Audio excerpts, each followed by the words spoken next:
Hello GDQ and welcome. My name is Bathan-chan and I will be running for you today Yume Nikki, the Japanese and Steam version. I will be running the any percent category for you. Joining me today for commentary is my good friend Nicole. Goodnight. Nicole, do you want to introduce yourself? Hello, my name is Nicole Goodnight. I am a big fan of horror and RPG Maker games, and this combines both of those brilliantly. So I'm very excited to be on couch for this. It's going to be just a great run. Thank you very much for joining me. And yeah, absolutely. This game is a delight to run. It's a delight to play. It's a joy. It's definitely a cult classic. It's inspired the likes of Undertale and Deltarune and Omori, as well as any other big horror pixel 2D RPG Maker-esque sort of game. It's so beloved by the community, and I'm just so happy to run it for you today. Nicole, if you're all set, I'm just gonna hit new game and we can jump right in if you'd like. I am all set. Awesome. So time starts when I hit new game here in 3, 2, 1, go. And so this part of the game here is describing us how to play the game. We are our protagonist, Madotsuki. She is going to be entering into her dream world here shortly. And honestly, big mood. So be heading to sleep here. And then we'll be heading into the Nexus world. And Nicole, do you want to be, do you want to jump in for the next segment of the run? Absolutely. So this run revolves around picking up different effects. The first effect that we're going to go for is the bicycle. The reason for this is because the bicycle is a vital part to a glitch that allows us to have 8 times the speed that we typically have while walking. So of course we're going to want to get that as fast as possible by going into the graffiti world and heading left. Yes, it's very fortunate for us that the bike glitch is just straight to the left of the door. So that's great news. We're going to pick it up here and then hit the 9 key to wake up. And then once we wake up, we'll just head straight back to bed, which honestly, love that. Big same. Honestly, same. All right, so to activate this 8 times speed glitch, you'll be sitting down at this desk here and equipping the bicycle. We will then step away with this bicycle still equipped and head into the Nexus world, which will allow us to drop the effect with the 5 key. We'll then pick it back up and equip the bicycle once more, storing the speed once again. We will then head into the desk, and once we leave, we are cooking with fire. That 8 times speed glitch is activated. Because it is so fast, it is very difficult to control, but this is not a problem as we make short work of it here. So we're gonna head in here and grab our first effect, which is Lamp. You'll notice that Lamp is moving around as we are walking as well. So with the speed glitch, it's an extra level of challenge. Additionally, some effects and some doors in this game, or gates or portals, also move around with us, so we make short work of those. This is our first instance of RNG in the run. We're going to head into Guillotine World here, pick up the Severed Head effect, and we're going to be looking for the closet that warps us back to that previous room. So closet number 1 was not the one, closet number 2 was also not the one, number 3 is not our lucky number, number 4 as well, and this can happen from time to time. We did get a 5th closet warp. Not a problem for us as speedrunners, no big deal. So we are back in this world, and now we can head out back to the Nexus. Typically for a world record run, you'd want to get all of these RNG events in first try, but of course, sometimes it just takes a few for us, and that is no problem at all. Okay, so we are heading into the forest here, and we're on our way to pick up the best item in the game, which is Frog, because you turn into a frog. Frog. And that's great. Unfortunately, we won't be using it for this run, which I wish we were. Oh, okay. Well, phase through that portal a bit, and not a problem. Okay, so we jokingly call that portal and that Tori Ningen, who are both moving at the same time, the final boss of the game. They are more often than not the place that the run goes to die, but fortunately we were able to escape that unfortunate fate, and we are trucking right along here in docks. We'll be seeing them again later on, but fortunately, the second half of this run will feature the 4 times speed glitch, which is much easier to control and handle for us. So that is good news indeed. For now, we're going to be heading to the second instance of RNG in the game, which is the refugee camp. We're going to be finding the NPC in this camp that's going to allow us to warp to NES world.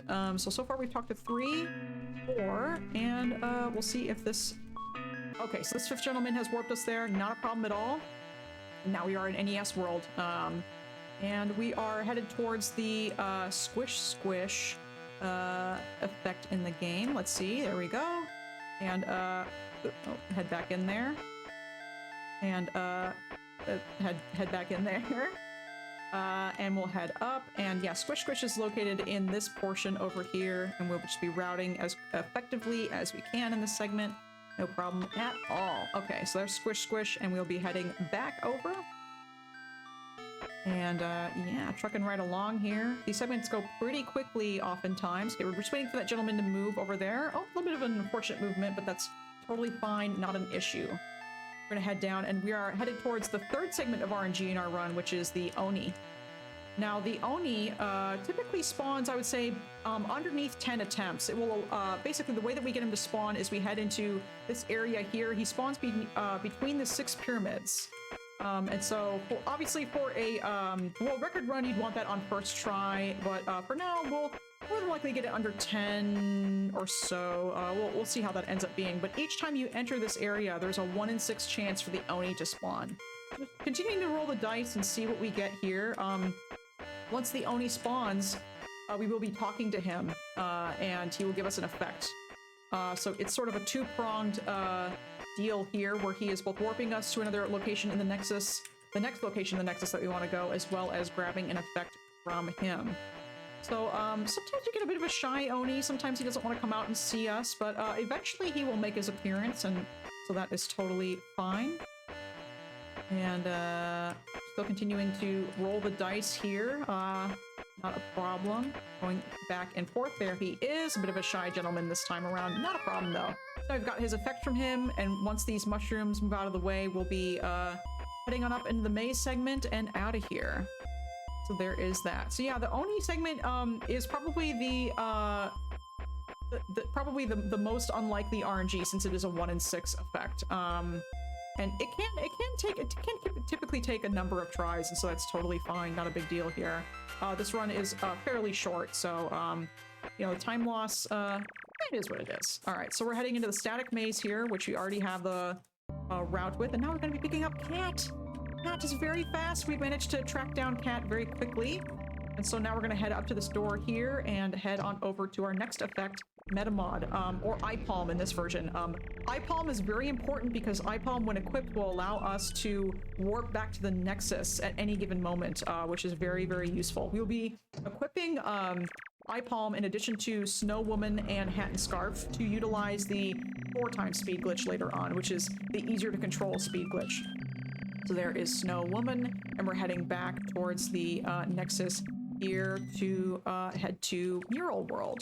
We'll grab some secondary effects that we won't use in the run, and then we will be right on our way. Okay, so we are getting blonde here, and then we're gonna head up and get long hair and head to the sewer. Okay, grab that sewer there. There we go. And so typically with this speed glitch, it's gonna make short work of all of these long, almost meditative walking segments of the run. So that's great news for us. But in casual play, it's very interesting how meditative it can get. They're definitely long segments, broken up occasionally by an NPC or by an interesting effect. We're gonna jump in this gentleman's mouth here. I encourage you not to worry about it, and we're gonna head to this portal to Block World. And in this portion in Block World, we'll get that second portion of that 4x speed glitch, the Hat and Scarf. Then we'll make our way to the exit here. There's the exit, and then we'll be heading over to, I believe it is Dark World next. Indeed it is. And so it's hard to see on screen there, but essentially I am looking for a sprite there, and then heading south of that, and that will lead me to the kitchen knife consistently. And the kitchen knife we don't use in this run. I believe it is the most interesting effect in casual playthrough. It has a lot of different effects on the NPCs in this world. But for now, we will be routing around these textures here and heading towards Towel, south of here. There is Towel, and then we'll be watching for one of these textures here and heading south, as well as lining up here. We go down and then up, which allows us to warp to the separate part of the wilderness here. Alrighty, we're heading towards the endless stairwell now, towards the right. And yeah, so here we have it. And typically the endless stairwell is A, a great spot for donations, and B, typically a very, very long segment casually. This next segment, all in general, the next couple minutes are great for donations since nothing's really happening. We're just sort of routing through a rather meditative and somewhat uneventful comparatively part of the game. So we're just gonna head to the right here in Sky Garden and continue to read off donations more than likely, and then talk to this flower. And then we're going to head left, and we have warped to another inner Nexus location. We're going to talk to this gentleman and grab Spirit Headband, and then equip Eye Palm and head back to the Nexus. So you've probably noticed by now that because we've warped the Nexus, that means we've lost our speed glitch. Not to worry, it is now our opportunity to set up the 4x speed glitch. Doing that, we will head into the chair here and equip Snow Woman, which allows it to snow. We'll then equip Hat and Scarf here, and then step away from the desk and activate the effect, and then deactivate the effect. And then we will equip Eye Palm and head into the chair. And once we exit, we do have that 4x speed glitch equipped here. And then I will head into Candle World here, and we will continue with the second half of the run. Excellent. So I'm going to be lining up these candles here to grab this effect. Otherwise, he's very fast, and I can't really chase him. He's difficult to chase down. All right, so we've done that successfully, and we've warped to another inner Nexus location. We're gonna head to the left here and grab an effect that is hiding in the storage room. He tends to be a little bit fast, and that's totally fine there. Not a problem for us. We're gonna head back here and head towards this elevator and then into the supermarket portion. Alrighty, making quick work of this segment here. Heading down and to the left, and then picking up the flute segment in here, or the flute effect rather. Once you grab that flute effect, we'll activate Metamod's effect. Nicole, do you want to explain the next portion of the run, if you could? Absolutely. So when you activate Metamod's effect while you have the speed glitch, it's going to store that kind of sitting position that you've got going on there. So at this point, Bath and Jen can no longer stay in one place for too long or stay in one world for too long. If they do, what's going to end up happening is they're going to go ahead and kneel. And the only way to get out of that is to wake yourself up, I believe, or to warp out. And that of course, is a big time loss. So they're going to be doing their best to just keep moving and not stop and go through these worlds as quickly as possible. Absolutely. And it looks like we're in the clear here, as now I'm just going to be holding left and right, right and then left respectively. So we're all good on that part. That's good to know for now. So we'll be looking for this effect over here on the right and then heading back left. And if we see another gentleman, that means that we have warped. Excellent. We're then going to talk to another gentleman, taking a nap here and some jam. I encourage you not to worry about it. Everything is fine. All right, so now that we're in Nexus, we're actually going to drop Metamod and then pick him back up, which means we don't have him equipped. We're no longer afraid of getting trapped in that sit animation there, so we are good to go. I'm now going to head up to the portal again. It should look familiar. It is the final boss of the game. Okay, we're good. Excellent. Alrighty, and we're gonna make our way through the red maze here. This gentleman is he's having a good time. He's he's chilling out. He's got a good vibe about him, and so I encourage you not to worry about it, and everything is fine. Excellent. Okay, so now we've warped to the Deep Forest Inner Nexus location here. We're gonna make a quick work of this maze here. Normally, during casual play, we would utilize the lantern here, but as speedrunners, we don't need to do that. But also, it's kind of hard to see on screen, but actually, this is quite easy for me to see. It's not terrible at all. So we'll make short work of this maze segment here as we go along. Now we're headed to this train where I will enter and sit next to this NPC for exactly 7 seconds. I'll be counting down here in my head. And then getting an extra second as leeway, and then exiting there and equipping the bicycle. So because we sat down next to this NPC, we have lost our speed glitch, which is not a problem. We're just going to head on the bike and head into the lake anyway, because we're coming up on our last effect in the game. So it's a pretty short run. Fun run, but a short one, definitely. So we're almost done here. Gonna head to the left here on our bike, and this just sort of showcases a little bit more of what normal movement looks like, so sort of what to expect from the regular gameplay of the game. So that's kind of cool and kind of neat. All right, so as we're heading left here, come up on this last effect. Very good, and then we're going to equip Eye Palm once again and make use of that effect for the very final time. Nicole, do you want to explain what's going on here currently? Absolutely. So now that we have all of the effects, what we're going to do is equip each item and drop it, which creates a little egg. How cute. While there's no specific order to drop these in, you can just do it in any order that you want. She does move a random direction each time you drop one, so you'll see the character drop one, and then she's going to just move in whichever direction she wants. This can cause a kind of funny thing happening where if she gets herself into a little corner, she'll spin around, which is neat and cool. But if that happens, it's okay as long as you can continue dropping eggs.